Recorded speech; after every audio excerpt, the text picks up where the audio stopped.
Ya, kembali lagi dalam CNBC Indonesia Economic Outlook 2022 dan masih bersama saya Bapak Roky Tumilaar, Bapak Sunarso, Yayas Siatmaja dan juga Bapak Darmawan Junaidi. Ya, saya kembali dulu ke Pak Sunarso. Ya, Pak Sunarso, kalau kita lihat nih tadi kembali ke UKM tadi ya, Pak Erik tadi juga menyatakan bahwa BRI ini salah satu yang membuat pasar modal kita ya menjadi market cap-nya besar, kemudian menjadi banyak gairah para investor dengan menambah right isunya BRI gitu ya. Kemudian yang kedua juga mengambil dua perusahaan ya PNM dan Pegadaian ini juga membuat pergerakan dari UMKM itu makin banyak yang bisa dijangkau Pak ya. Nah, sejauh mana ekosistem yang dibangun oleh BRI sehingga ini juga bisa memperbesar atau memperluas pasar? Gimana Pak Narso? Baik, terima kasih Bu Afi. Jadi ini kan kita sebelum membuat holding ultramikro ini kan ada risetnya. Bahwa risetnya itu ada 45 juta usaha ultramikro atau UMI ini gitu. Yang sebenarnya ada yang sudah dapat pendanaan tapi masih butuh pembiayaan tambahan, tapi ada juga yang belum sama sekali. Dan kemudian ternyata dari 45 juta itu baru 15 juta itu yang sudah benar-benar mendapatkan pendanaan dari lembaga pembiayaan formal. Ya dari bank, ya dari Pegadaian, ya dari BPR, dari fintech dan lain-lain gitu. Nah sekarang fokus kita ke yang 30. Yang 30 juta itu masih ada 5 juta itu dilayani rentenir gitu ya, loan shark gitu dengan suku bunga yang sangat tinggi. Gitu. Yeah. Dan kemudian ada 7 juta yang kalau butuh pendanaan mereka larinya itu ke minta tolong kepada keluarga dan kerabat. Tapi ada 18 juta yang belum bisa disentuh oleh lembaga keuangan formal maupun informal. Jadi holding ultramikro memang akan menyasar yang 18 juta ini. Nah yang 18 juta itu Bu, tidak langsung tiba-tiba bisa disentuh dikasih pembiayaan. Betul. Mereka itu harus didampingi dulu. Yang istilahnya itu unbanked dan unvisible. Gitu. Betul. Dan itu maka kemudian pendekatannya adalah dengan pemberdayaan, empowering gitu. Dan itu ya saya kira nggak semua institusi bisnis langsung mau ngambil ini nggak bisa karena ini terus terang aja butuh infrastruktur, butuh orang dan butuh sistem yang luar biasa intensifnya untuk kita tanamkan situ. Yeah. Jadi sekarang yang kita kerjakan itu. Nah sekarang sampai mana sekarang? Contoh sekarang kita bergabung 3 entitas ini, BRI, Pegadaian dan PNM. Yeah. Maka infrastruktur yang kita bangun itu kita bikin namanya Senyum ya. Senyum itu Sentra Layanan Ultramikro. Itu adalah gabungan, itu adalah co-location. Kemudian kita bikin juga apps-nya gitu, yang itu jadi mobile gitu. Mobile yang bisa melayani mereka secara mobile. Dan kemudian yang lain-lain, culture-nya juga harus dibangun. Dan kemudian makanya kemarin saya launching tim gitu. Tim ini agak menakutkan loh, hati-hati ya. Gitu ya. Tim ini namanya Brigade Madani gitu kan menakutkan. Padahal itu cuma singkatan itu.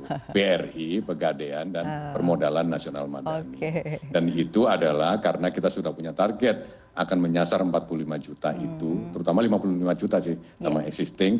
Maka targetnya kita setting, kemudian timnya kita bentuk, alat kerjanya kita sediakan, infrastrukturnya kita bangun, mindsetnya dan perilakunya juga kita desain melalui corporate culture. Jadi timnya namanya Brigade Madani. Dan kemudian corporate culture-nya udah ada tertentu di situ. Ya nanti kalau di jalan-jalan ada yang naik motor gitu, laki atau perempuan, ada jaketnya Brigade Madani, yaitu. Gak usah takut, saya ulangi lagi ya. Gak usah takut, itu adalah tim pemberdayaan masyarakat. Tim pemberdayaan masyarakat. Oke, ini kira-kira begitu, ya. Bu Afi. Menarik Pak Narso karena begini, selama ini memang pemberdayaan itu membutuhkan bimbingan ya. Jadi dengan bimbingan ini diharapkan bisa naik kelas, diharapkan juga mereka bisa berkolaborasi. Karena kan era ekosistem ini bukan hanya pada korporasi kan, ekosistem juga harus dibangun untuk UKM agar mereka bisa naik kelas gitu ya Pak. Nah sejauh ini bagaimana data menunjukkan setelah adanya kolaborasi ini Pak, apa yang bisa atau paling tidak realisasinya seberapa jauh?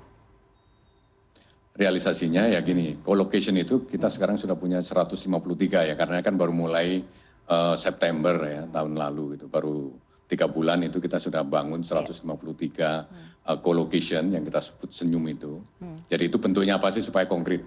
Itu bentuknya adalah kantor gitu.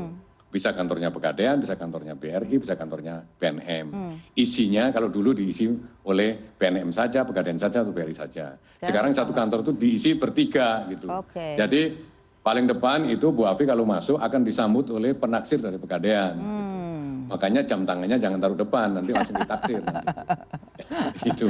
Karena yang paling depan itu adalah apa namanya dari Pegadaian gitu ya, penaksir. Kemudian ada di situ mantri BRI dan di dalamnya juga ada namanya AU Mekar itu account officer-nya dari PNM dan menawarkan produk bundling dari 3 entitas itu. Kira-kira seperti itu. Dan jadi, sekarang targetnya tahun ini kita bikin lagi 1000 gitu. 1000 senyum itu. Gitu. Jadi targetnya sudah jelas dan kemudian kolaborasinya sangat jelas ya Pak. Karena dalam satu kantor ada 3 institusi sekaligus dan produknya tidak saling bersaing tapi justru saling berkolaborasi ya Pak ya. Saling kolaborasi dan kemudian kita hidangkan kepada nasabah itu dalam bentuk produk bundling. Semuanya jelas lah Bu Afi. Nggak ada yang nggak jelas lah. Nah untuk merealisasi bisnis dan kan pastinya BRI sudah menyampaikan pada OJK ya untuk target bisnis tahun ini gitu ya. Dan harapan dari kayak Bank Indonesia juga mencapai target 30 dan BRI yang paling tinggi ya Pak 5% sendiri dan mungkin sekarang lebih besar gitu. Nah ini seperti apa realisasi daripada proses bisnis 2022 secara bertahap dengan melihat pertumbuhan ekonomi yang akan mencapai diharapkan 5% Pak? Iya tadi saya sampaikan ada 2 tadi yang di-mention oleh Bu Afi itu kan. Yang target 30% itu kan porsi kredit kepada UMKM secara nasional kita harus bersama-sama. Itu sama Pak Royke, Pak Yahya, Pak Darmawan itu sama-sama kita untuk mencapai 30%.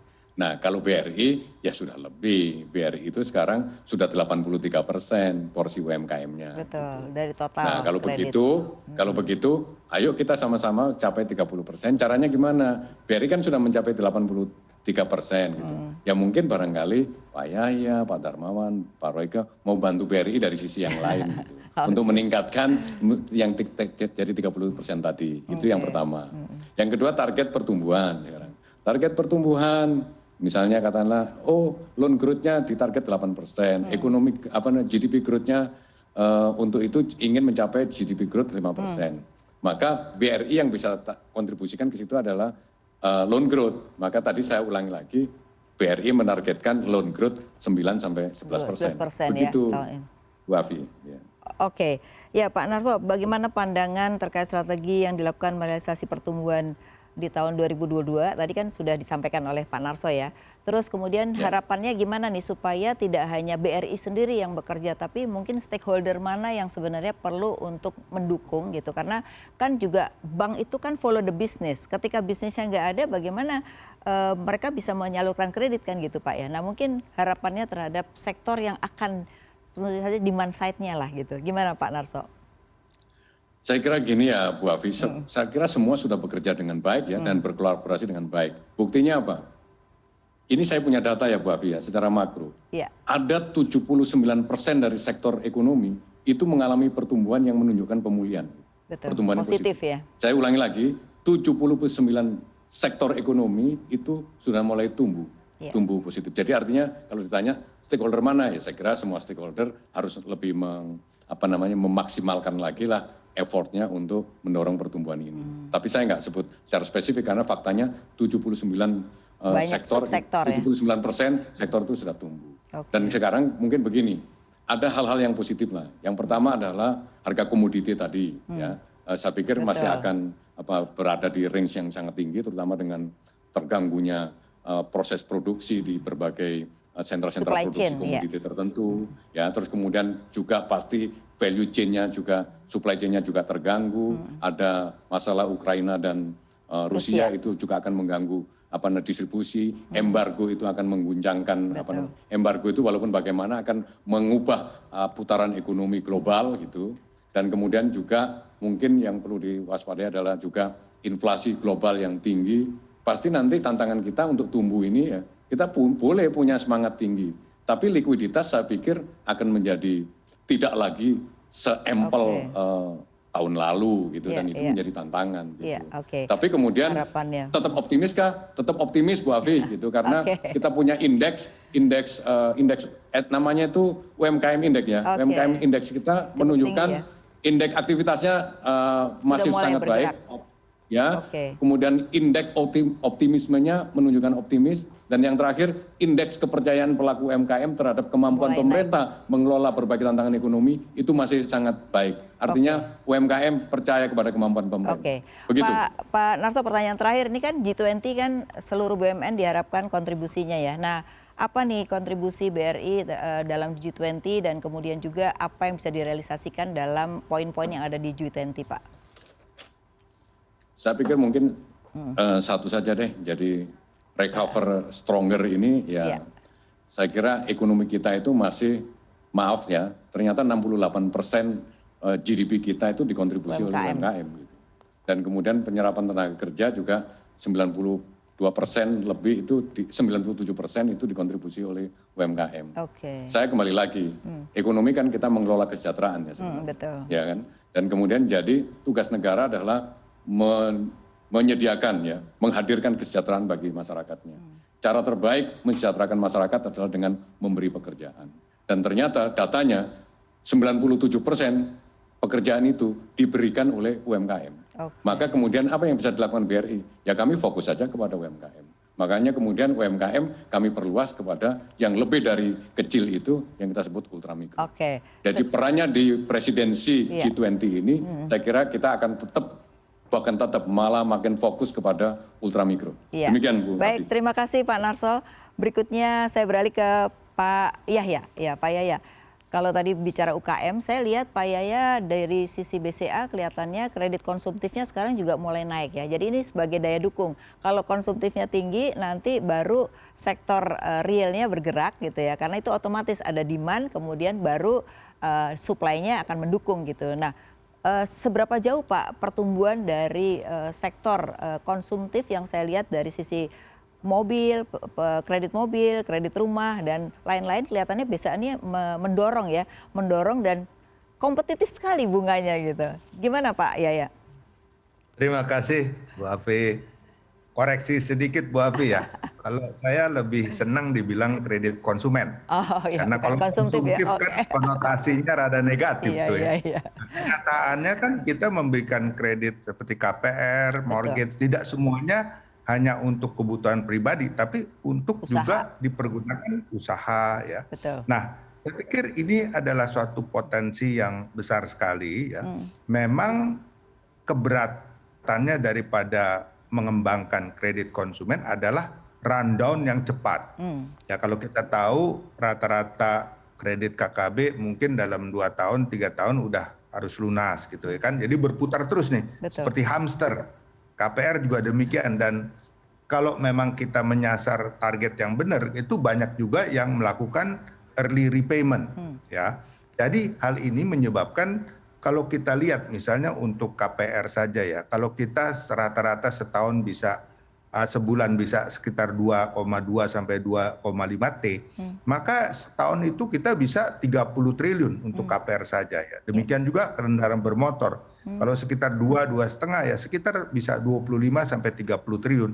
Namun kita jangan lupa bahwa tadi rundown itu menyebabkan outstandingnya kelihatannya masih single digit, belum bisa sampai double digit ya. Karena kalau kita lihat kredit korporasi ya, mereka itu kan banyak kredit modal kerja. Betul. Nah, kredit investasi memang ada dicicil. Nah, ini berbeda. Jadi growth rate-nya itu berbeda. Nah, namun kami yakin juga ya, kredit konsumen ini kalau kita bicara KPR, KKB itu kan bukan hanya beli mobil dan beli rumah. Betul. Ada industri di balik itu. Seperti KPR, sekali orang bangun rumah saya pikir lebih dari 30 komponen tuh untuk membangun turunannya. Nah, belum lagi rumah di Indonesia dibangun masih menggunakan tenaga kerja. Betul. Kita bayangkan waktu membangun pasti ada bedeng-bedeng.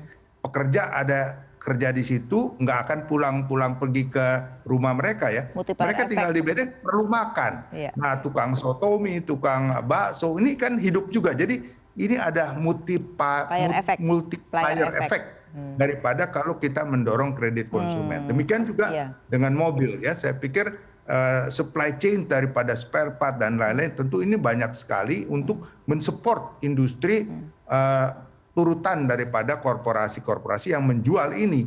Jadi memang ini sesuatu hal yang baik dan saya kira kalau orang sudah bisa memiliki rumah sendiri, bisa memiliki mobil sendiri, ini kan nggak usah sewa-sewa lagi. Itu sewa kan duit hangus. Betul, Kalau betul.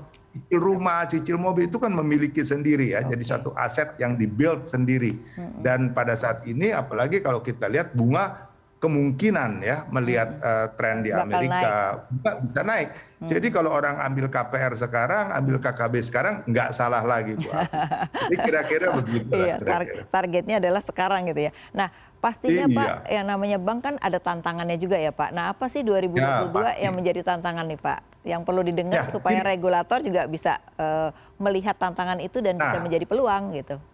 Betul. Pertama, kita harus tetap optimis. Nah, ini kata kunci pembuka harus, Bu, ya, karena kita Omikron sudah optimis. mereda. Nah, tetapi kita juga harus cukup terbuka untuk menerima keadaan dunia ini. Nah, dengan naiknya komoditas, di satu segi memang ada opportunity untuk kita ekspor. Tetapi itu juga membuat banyak sekali harga pokok dari produsen-produsen kita naik. Terutama untuk food. Iya. Ya, ini terasa sekali dengan kenaikan gandum, dengan kenaikan kedelai dan lain-lain ya. Minyak goreng ini kan mempengaruhi industri kita. Iya. Ya. Nah, problematikanya apakah ini bisa di-pass on dengan harga jual yang dinaikkan. Iya, Nah, iya. ini kan kita tidak menghendaki ya. Artinya apa? Corporate-corporate yang menghadapi cost of goods sold yang naik tetapi belum mampu menaikkan harga jual, ini akan under pressure seperti Iya. di sandwich. Iya, Nah, ini kita harus amati juga dan juga mengenai persediaan. Kalau kita tahu ya, sekarang ini seperti minyak aja ya, oil itu bisa naik turun nggak karuan, bisa ke 130 turun ke 97, sekarang hari ini naik lagi udah 116-an ya. Nah, ini kan menyebabkan orang yang membuild inventory harus mikir, Iya. harus cepat.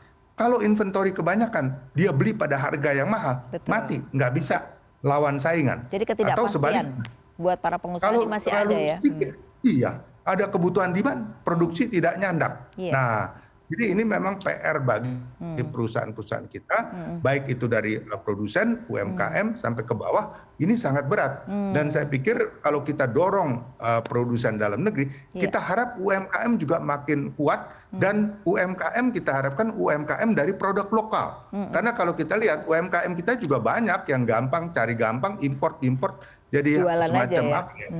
Broker-broker aja. Nah, ini kan kita hendaki adalah produknya produk Indonesia, buatan dalam negeri. Ini kita harapkan, Bu. Iya, Jadi iya. kira-kira gitu, kaitan yang Jadi tantangannya bukan optimisme, tetapi iya. tetap kita harus Iya. siap juga untuk menerima gejolak-gejolak harga dan Harga. lain-lain ya. Oke. Nah, gimana BCA menghadapi yang diperkirakan ada terjadi inflasi dan suku bunga yang akan naik, Pak? Ini apa yang strategi yang dilakukan agar dari sisi operasional dan juga dari sisi mungkin treasury bisa lebih aman? Apa yang dilakukan oleh BCA, Pak? Ya, kebetulan kalau dari segi likuiditas LDR kita relatif baik ya, sekitar 62%. Jadi likuiditas kita cukup sekali. Tetapi justru dalam keadaan seperti ini yang kita lebih perhatikan adalah kredit ya, karena memang LAR kita memang relatif cukup rendah 14,6%. Namun ini kan masih suatu proses. Kita harus amati satu persatu ke depan bagaimana, apakah ini mereka yang tanda petik kesulitan akan terus sulit, apakah kita bisa bantu untuk mereka bisa balik kembali survive ya. Kita harapkan tentu ini membaik. Ditambah dengan permasalahan yang sekarang kita harus persiapkan, kalau suku bunga misalnya sampai Naik. terpaksa naik ya, otomatis ini menambah burden. Saya juga kadang-kadang heran di Amerika itu juga merupakan cost push inflation menurut saya, karena mereka menghadapi inflasi yang tinggi karena harga pokok itu barang-barang naik. Iya, Ditambah dengan kalau benar-benar suku bunga naiknya drastis, ini ya bagi pengusaha seperti kalau jatuh ketiban tangga, Bu. Udah harga-harga cost-nya naik, interest rate naik, kemudian bayarnya mungkin kemampuannya nggak cukup. Iya, Ini iya. kan menjadi sesuatu yang stressful. bagi para pengusaha. Nah ini kita harus bagaimana mengatur pace yang baik agar sama-sama bisa tertolong ya. Artinya sedapat mungkin kita tahan kenaikan suku bunga kalau memang tidak betul-betul meningkatkan cost of fund kita. Saya pikir itu adalah satu yang dapat kita lakukan. Yang bisa Terima dilakukan kasih. ya. Oke. Baik, terima kasih Pak Yaya. Berikutnya saya ke Bapak Royke. Bapak Royke, mungkin Pak Royke, mungkin pertanyaannya bersama ya. Tantangan apa sih yang menjadi hal yang dipikirkan oleh BNI agar tantangan ini nantinya justru bisa menjadi peluang gitu? Tantangan-tantangan apa saja Pak Royke? Tadi mungkin teman-teman saya udah nyampein kayak Pak Yahya, Pak Narso, Pak Darmawan. Tantangan utama yang paling depan ini kan memang inflasi, Pak.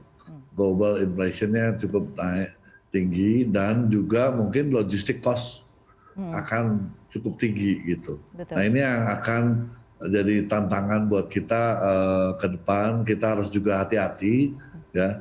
Tadi yang sampaikan Pak Yahya bahwa nasabah di dalam menumpuk apa namanya Inventory. pada saat ekonomi membaik, inventory dia tingkatkan, jangan sampai inventory itu akan jadi beban ke dia, yang akhirnya akan jadi beban ke bank juga Ke bank, iya, ke betul. depan, ya kan udah pasti ini kayak situasi seperti ini.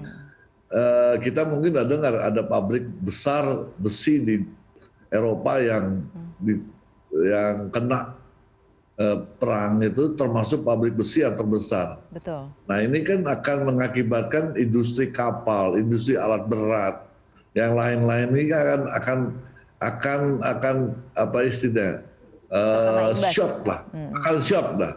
Mungkin kapal kan akan jadi mahal, ya kan? Orang ada pembangunan kapal baru, alat berat jadi akan mahal. Nah kita harus hati-hati di sini buat perbankan, jangan sampai kita terjebak untuk pembiayaan yang akhirnya mudah-mudahan masih ketutup dengan harga komoditi atau harga barang yang marginnya cukup tinggi ya, kenaikan dengan tinggi. Tapi kalau antara cost sama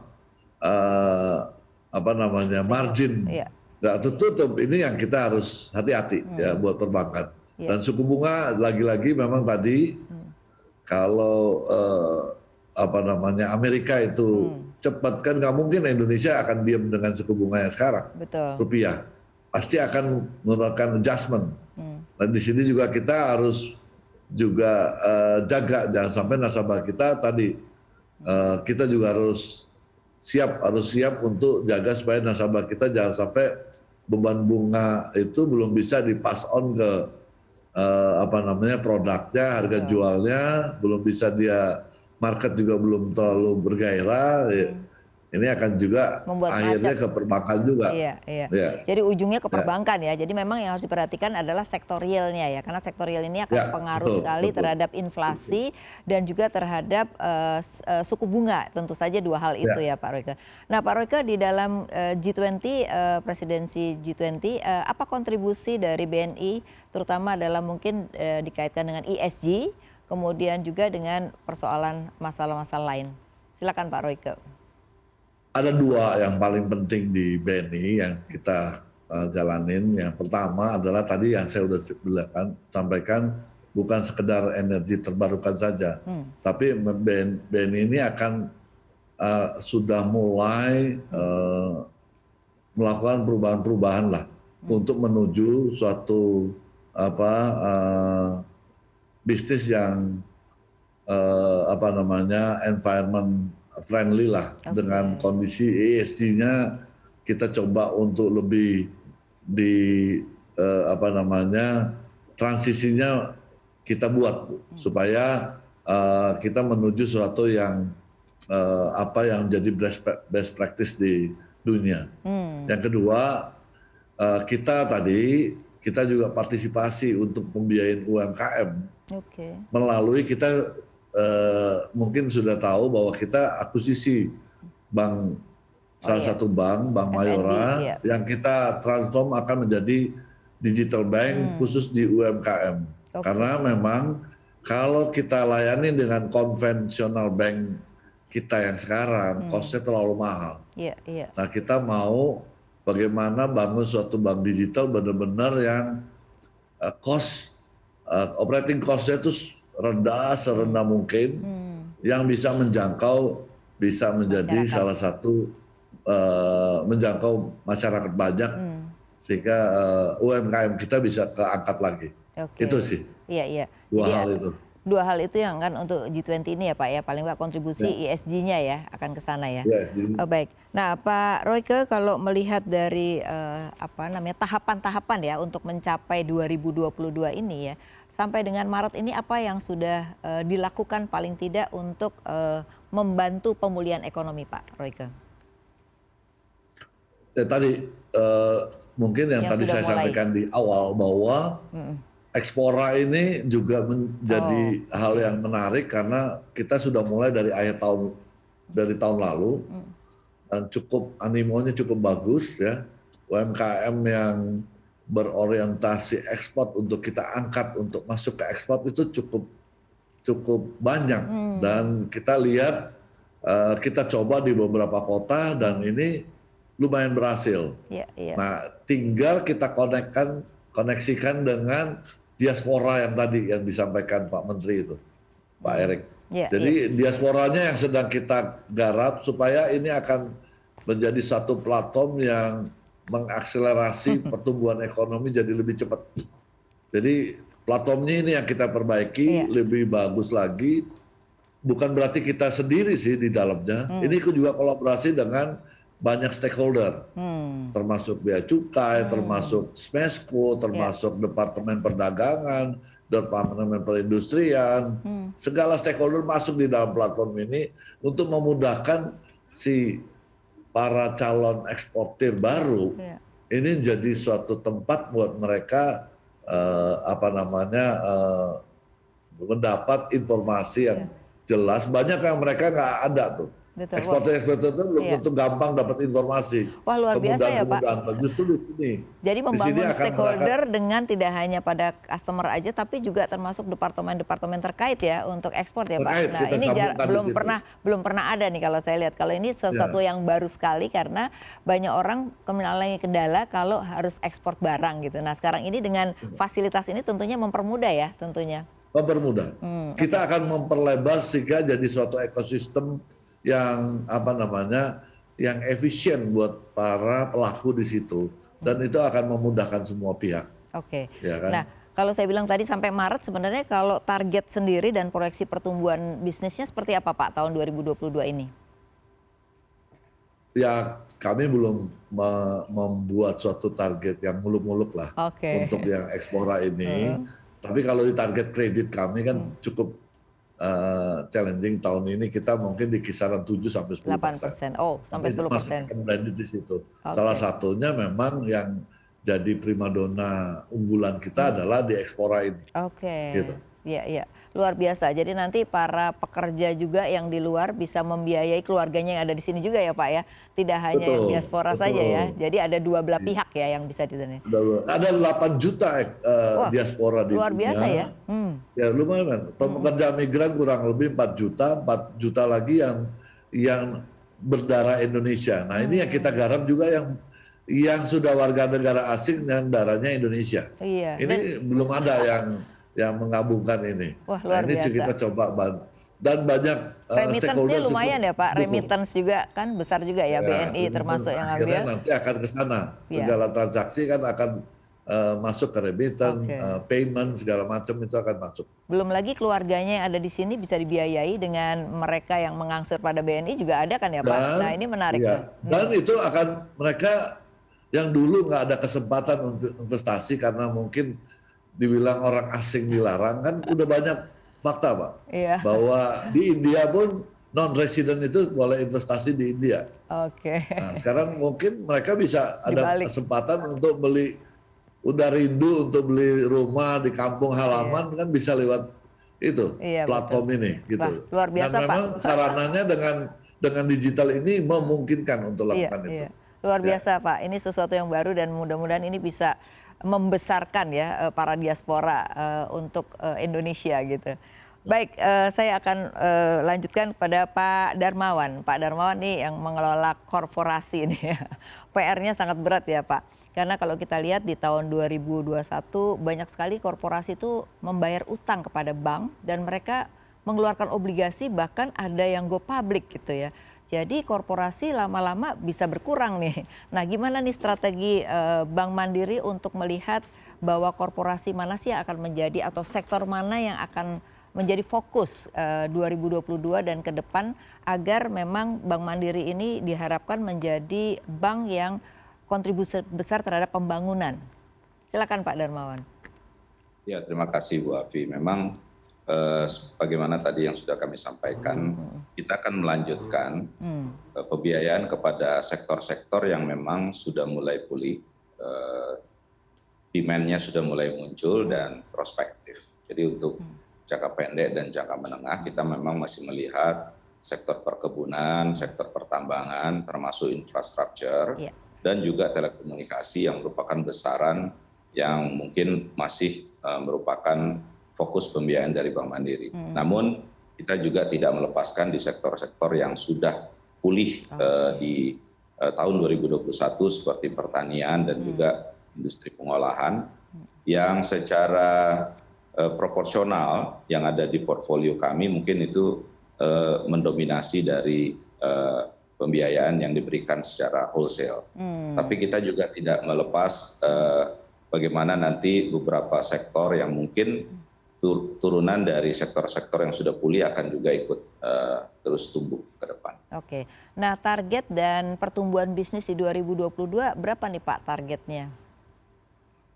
Memang kalau kita lihat secara proyeksi kita masih di kisaran high single digit, artinya kalau kita lihat di tahun 2021 kita tumbuh 8,9% untuk pertumbuhan kredit, kisaran mungkin sekitar 9-10% merupakan target Bank Mandiri untuk tahun 2022. Tapi kita lihat nanti potensi ke depannya seperti apa karena banyak sekali sektor yang tumbuh lebih cepat dari perkiraan kita. Betul, betul. Itu setuju sekali bahwa banyak ternyata permintaan sekarang di luar dari prediksi ya Pak ya. Karena dulu dianggapnya paling 4-5%, ternyata sekarang sudah mulai cukup banyak permintaan gitu ya. Nah, di dalam melihat G20 sama pertanyaannya adalah apa kontribusi Bank Mandiri Pak melihat ESG ya tentu saja, dan ada POJK 51 juga kan yang harus diikuti oleh perbankan semua.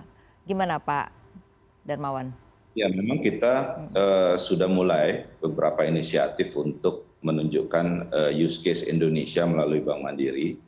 Secara portfolio memang sudah kisaran 26% yang sudah sesuai dengan protokol ESG dan ke depan ini akan terus kita tingkatkan. Dan tidak hanya dari sisi pembiayaan, tapi juga dalam operasional kita juga akan memulai bagaimana office building yang lebih rendah emisi dan juga mungkin juga nanti transportasi yang digunakan oleh para karyawan Mandiri juga akan lebih banyak menggunakan electric vehicle. Jadi ini merupakan kontribusi dari Bank Mandiri untuk sudah mulai meningkatkan ESG untuk Indonesia. Tetapi juga tidak terlepas dari financial system. Kita baru saja sebagai satu-satunya bank di Indonesia yang sudah mulai melakukan financing melalui repo secara ESG dan ini kerjasama dengan bank global yang ke depan tentunya ini akan terus kita tingkatkan. Oke. Nah, bagaimana Pak terkait dengan strategi yang dilakukan untuk merealisasi pertumbuhan tadi Pak yang kan ini sudah Maret ya, paling tidak tadi dikatakan sekitar 9% gitu. Tapi apa yang sudah dilakukan dalam 3 bulan lah minimal? Dalam proyeksi kami memang melihat apa yang sudah kita buku di awal tahun, kita tetap optimis karena realisasinya di atas target. Ya. Dan ini merupakan satu hal yang sangat positif. Mudah-mudahan tantangan yang kita hadapi ke depan sekarang adalah tingkat inflasi, di mana secara global ini sudah mulai terlihat sejak FOMC meeting terakhir yang sudah menaikkan suku bunga acuan di United States.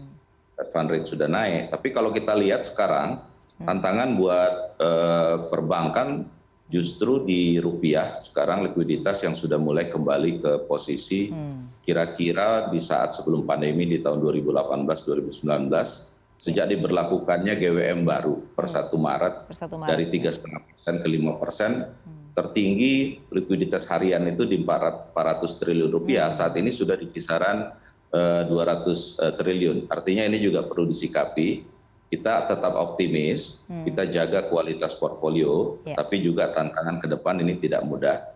Artinya mungkin untuk bank-bank besar akan masih melihat ini hal yang tidak terlalu sulit, tapi secara ekosistem industri perbankan ini perlu kita jaga bersama. Jaga bersama, oke.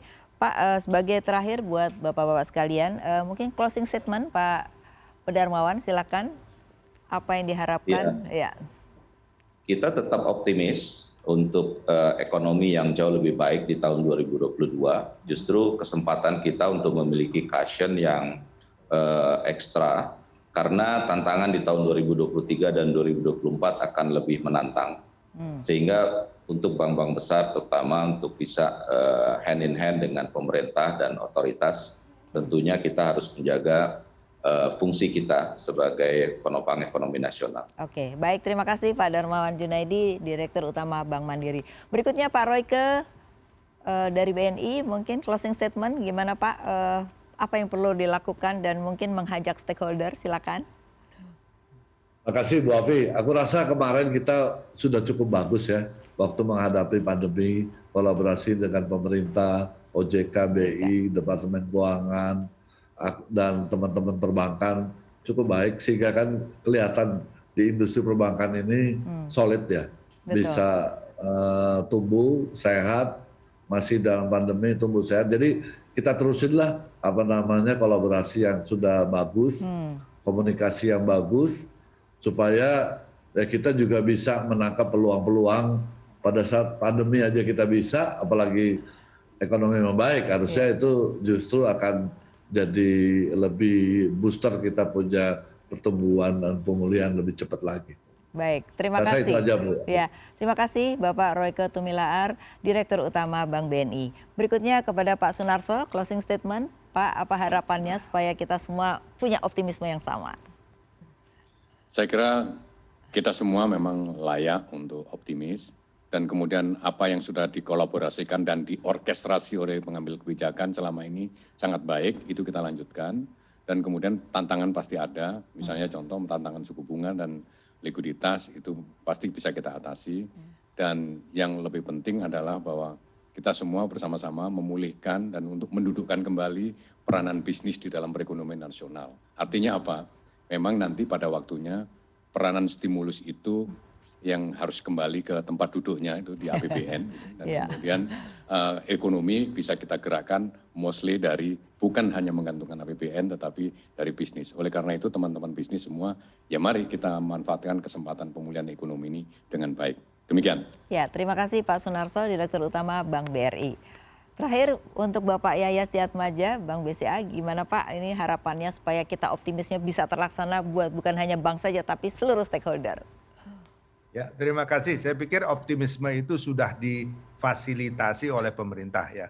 Dari keuangan, OJK, BI, itu semua sudah memberikan dorongan. Dari Menteri Dalam Negeri juga dan juga Menek BUMN sudah memberikan fasilitasi yang luar biasa. Jadi kesempatan kita untuk memanfaatkan momentum yang baik ini untuk terus berkembang dan maju. Dan jangan lupa untuk digitalisasi. Saya pikir ini sangat penting karena ke depan kita harus hidup dalam abad digital dan juga harus siap untuk hybrid transaction. Artinya jangan terlalu drastis mengurangi jumlah tenaga kerja juga, tetapi kita manfaatkan untuk relationship, untuk banyak hal yang bisa kita capai dengan adanya suatu hybrid transaction. Saya harapkan hanya itu saja. Semoga tahun 2022 ini kita bisa lewati dengan baik lagi dan melebihi tahun 2021. Terima kasih. Terima kasih Pak Yaya. Demikian kalau kita melihat apa yang disampaikan oleh narasumber, satu adalah optimisme yang menjadi kata kunci. Yang kedua adalah kata kolaborasi. Kolaborasi tidak hanya dengan para pelaku tetapi juga dengan pemerintah dan regulator menjadi kata kunci dari 4 narasumber yang baru saja disampaikan. Dan tentu saja apabila kita optimis, masyarakat harus optimis, maka ekonomi akan cepat recovery. Karena recovery-nya ekonomi sangat membutuhkan optimisme dan persepsi dari masyarakat yang lebih baik. Terima kasih Pak Yaya Stiatmadja, Presiden Direktur Bank BCA, Pak Sunarso, Direktur Utama Bank BRI, Pak Royke Tumilaar, Direktur Utama Bank BNI, dan juga Pak Darmawan Junaidi, Direktur Utama Bank Mandiri. Semoga kita semua hari ini membuat masyarakat kita lebih optimis ya, dan perbankan kita lebih kinclong lagi di tahun 2022.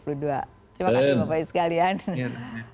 Demikian pemirsa diskusi pada hari ini, dan semoga masyarakat kita juga menjadi optimis.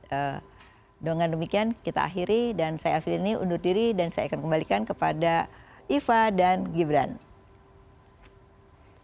Ya, terima kasih tentunya Ibu Afiliani telah memandu begitu ya jalannya diskusi tadi dengan sangat baik begitu ya. Dan kalau kita mendengarkan bagaimana tentunya pemaparan dari Direktur 4 Bank Big Caps, BBCA, BBRI, BBNI dan juga BMRI ya. Betul sekali, dan terasa ya optimismenya terhadap pertumbuhan ekonomi di tahun 2022 tadi. Dan bahkan tadi saya highlight sedikit ya, kalau misalnya di masa pandemi saja bisa menangkap peluang sebaik-baiknya, apalagi di masa pemulihan ekonomi saat ini. Betul sekali. Terima kasih kepada 4 direktur utama dari 4 Bank Big Caps ini. Dan jangan kemana-mana, karena usai jeda kami masih akan kembali. Tentunya tetaplah bersama kami dalam CNBC Indonesia Economic Outlook 2022.